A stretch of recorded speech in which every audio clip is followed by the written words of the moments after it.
The words hit me before I even set foot on the porch. "Stay out of this house. You don't belong here." My mother-in-law's voice was cold, flat, like she'd rehearsed it.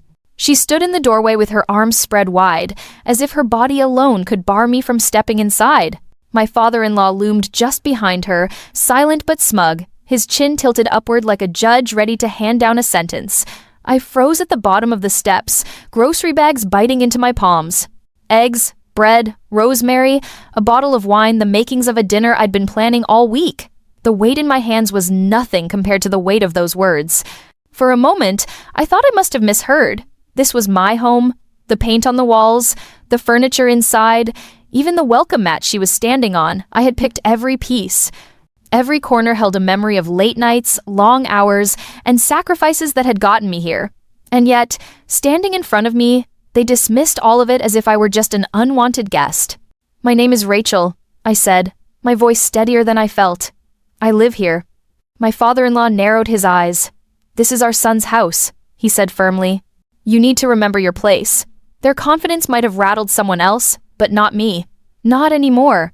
I'd been underestimated too many times, treated like an accessory in my own life.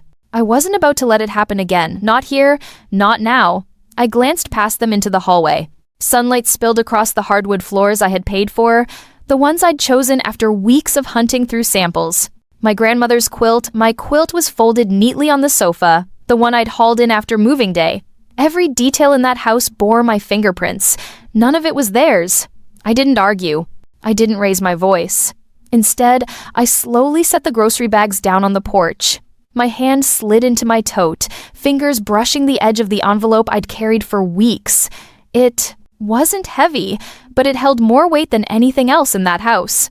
They thought they could shout me down, push me aside, erase me. What they didn't realize was that the proof of ownership, every line, every signature, every inch of ink was already mine.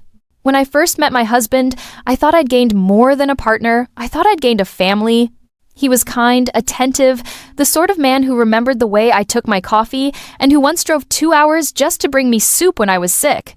And when he introduced me to his parents, they seemed warm enough. Smiles, polite questions, the sort of welcome that made me believe I was being folded into something permanent.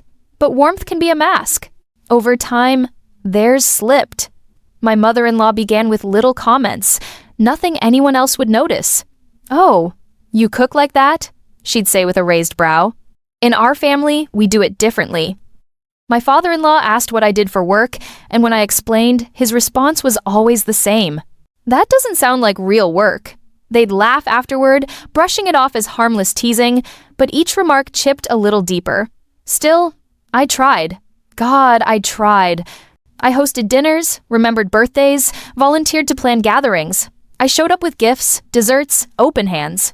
I thought if I gave enough, if I smiled wide enough, if I was endlessly patient, they'd eventually see me as more than just the woman who married their son. I wanted so badly to belong. And maybe that's why I never corrected them when they assumed the house was his. It was easier to let them believe the story they wanted. My husband never said otherwise, and I told myself it didn't matter. What mattered was that we were happy inside it. But the truth was, I had bought this house years before we ever said I do. At 28, after years of saving every paycheck, every bonus, every scraped-together penny, I signed my name on the deed. Mine, not ours. Not theirs. Mine. I didn't flaunt it. I didn't need to. Just unlocking the front door on that first day, breathing in the smell of paint and sawdust, was enough. It was the first thing in my life that was wholly mine, not borrowed, not handed down, not conditional. I thought naively that love and effort would be enough to win them over, that they'd come to see me as part of their story. But every look, every word, every slight reminded me of the truth they never said out loud. In their eyes, I didn't belong. And letting them believe the house wasn't mine turned out to be the biggest mistake I could have made. It started small, so small that anyone else might have brushed it off. My mother-in-law moving a chair without asking, saying it looked better that way. My father-in-law inviting neighbors over when I wasn't home, pouring drinks in my kitchen like he was the host. At first I told myself they were just trying to be helpful, maybe even to feel included. But the more I let it slide, the bolder they became. One afternoon, I came back from work and found my favorite framed photo, the one of me at my graduation, taken down from the hallway wall. In its place hung a family portrait of them with my husband. I asked where my picture had gone, and my mother-in-law smiled sweetly. Oh, it didn't quite fit with the theme. The photo was shoved in a drawer like it had no place here. Then there were the whispers. Late at night, when they thought I was upstairs, I heard them talking in the den. My father-in-law's voice carried, low and certain, "One day this will be ours to manage. She won't last forever." And then my mother-in-law's laugh, soft but cutting, "She was never meant to stay." I stood in the hallway, my heart pounding, the words pressing into me like ice. I wanted to burst in, demand answers, but my body locked.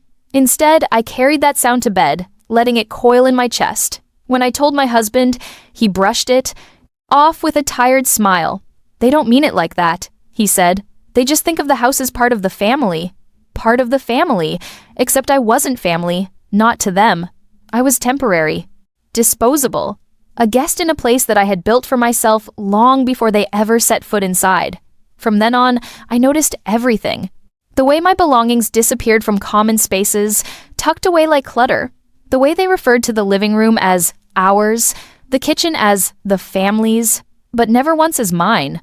And every time I stayed quiet, every time I let it pass, I felt a little piece of myself fading from the very walls I had painted. The truth was becoming impossible to ignore. They weren't waiting for me to belong. They were waiting for me to vanish, and the day was coming when they would try to push me out completely. The breaking point came on an afternoon that should have been ordinary. I had spent the morning running errands, filling my trunk with groceries for the week. When I pulled into the driveway, something looked wrong. Cardboard boxes were stacked near the front door, lids half open, spilling familiar things, my cookbooks, a blanket my grandmother had sewn, even the framed photo from my desk. My breath caught in my throat. The door opened before I could reach the steps. My mother-in-law filled the frame, her arms crossed, her expression sharp and satisfied. "Stay out of this house," she snapped. "You don't belong here." Behind her, my father-in-law stood like backup, his chin high, his silence carrying the same message. And there, a few feet behind them, was my husband motionless, quiet, caught between his parents and me. He didn't move. He didn't speak. For a second, it felt like the world tilted sideways. I looked at the boxes again, my life shoved into cardboard like I was a tenant whose lease had run out. My chest tightened, my hands trembled around the grocery bags. Every instinct screamed at me to yell, to argue, to demand my place. But the words never came.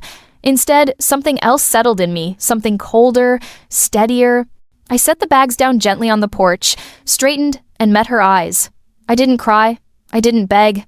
I didn't ask why, because deep down, I already knew. To them, I had never truly belonged. I was just passing through, a placeholder until the day they could claim everything as theirs. But they had made one mistake, a mistake big enough to unravel all their plans. My hand slid into my tote, fingers brushing the edge of the envelope I'd carried for weeks. They thought they had locked me out. They thought I would walk away quietly. What they didn't realize was that inside that envelope was the one truth they couldn't erase: the name on the deed, written in black and white. Long before that afternoon on the porch, I had been preparing in silence. It wasn't paranoia, it was self-preservation. I grew up knowing that if you wanted something to last, you had to protect it yourself. So when I bought this house at 28, signing my name on the deed with hands that trembled from both fear and pride, I didn't just celebrate. I safeguarded it.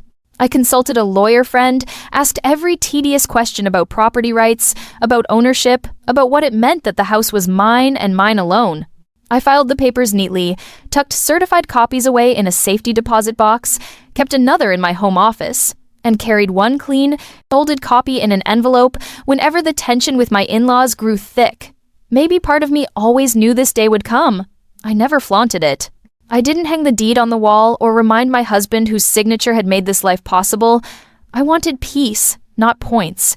I wanted to believe that love and effort would eventually earn me a seat at the table, even if my in-laws never handed it to me willingly.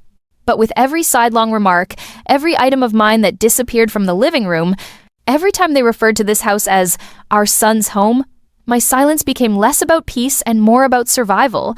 And survival, for me, was about being ready. I can still remember the first time I tucked that envelope into my bag before heading out to meet them for dinner. It felt ridiculous, like carrying armor to a family gathering. But when I caught my mother-in-law smirking about how someday this house will pass down properly, I tightened my grip on the strap of my tote and thought, go ahead, underestimate me.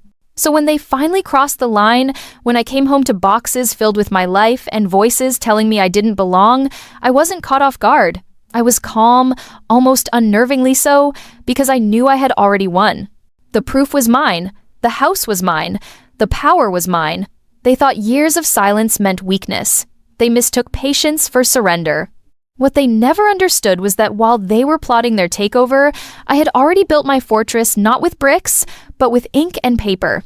And all it would take was one envelope to bring their illusion crashing down. The air on the porch felt heavy, like even the sunlight had turned to stone. My mother-in-law's voice was still ringing in my ears, sharp and certain. Stay out of this house. My father-in-law hovered behind her like backup, smug in his silence. And my husband... He stood off to the side, his mouth pressed into a line, saying nothing. His silence was louder than their shouting. I bent down, set the grocery bags gently on the step, and reached into my tote. The envelope was thin, ordinary to anyone else, but it felt like steel in my hand. I pulled it free and smoothed the flap with deliberate calm. You want me to stay out? I said, my voice steady.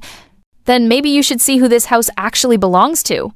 I unfolded the sheets, the crisp paper catching the light, and held them where they couldn't look away. For the first time, doubt flickered across my father-in-law's face. My mother-in-law tried to scoff, but her eyes darted to the bold header across the top.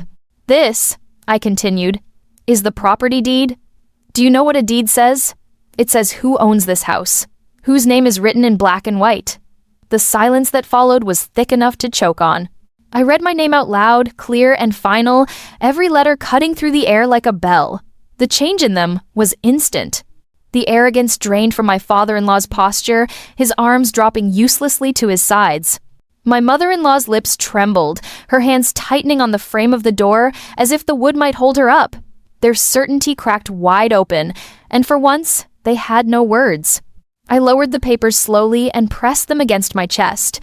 This is my house, I said. You are guests here, and guests who threaten the owner don't get to stay.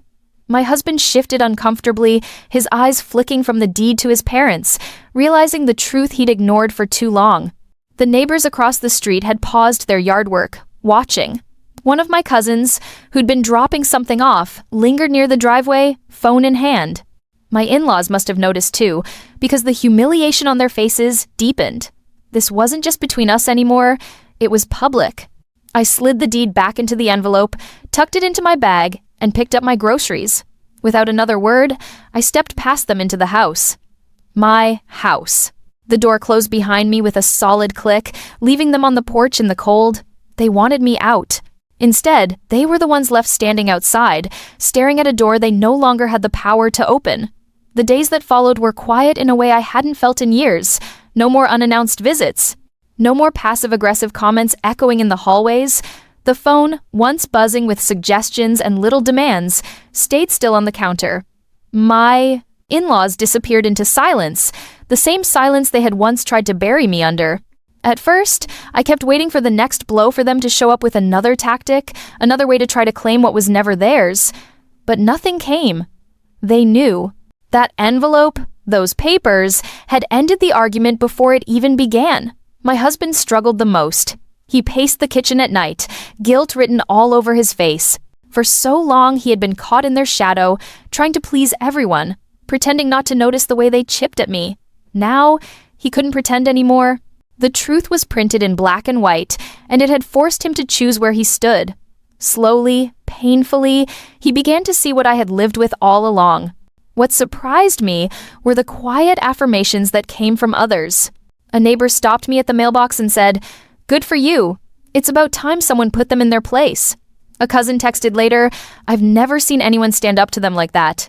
I'm proud of you." Those small acknowledgments reminded me that I hadn't just protected myself. I had spoken a truth others were too afraid to say out loud. And inside me, something shifted. For years, I thought being part of a family meant swallowing my pride, proving myself over and over, accepting scraps of respect as if they were favors. But that day on the porch, I realized respect isn't given to the quietest one in the room. It's claimed by the one who finally says enough. They once told me to stay out of this house. They thought those words would reduce me to nothing. Instead, they gave me the chance to prove everything. This house is more than walls and floors.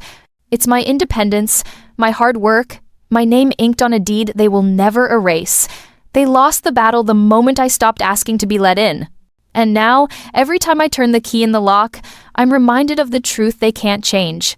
This was never their house to give or take away. It was mine all along. And finally, they know it. If this story resonated with you, please hit that like button. It means more than you know. Share this video with someone who needs the reminder that standing your ground isn't selfish, it's survival. And don't forget to subscribe for more true stories of justice, strength, and resilience. Every week, I bring you battles that happen behind closed doors and the victories that prove we're stronger than we realize. Stay strong, stay hopeful, and I'll see you in the next story.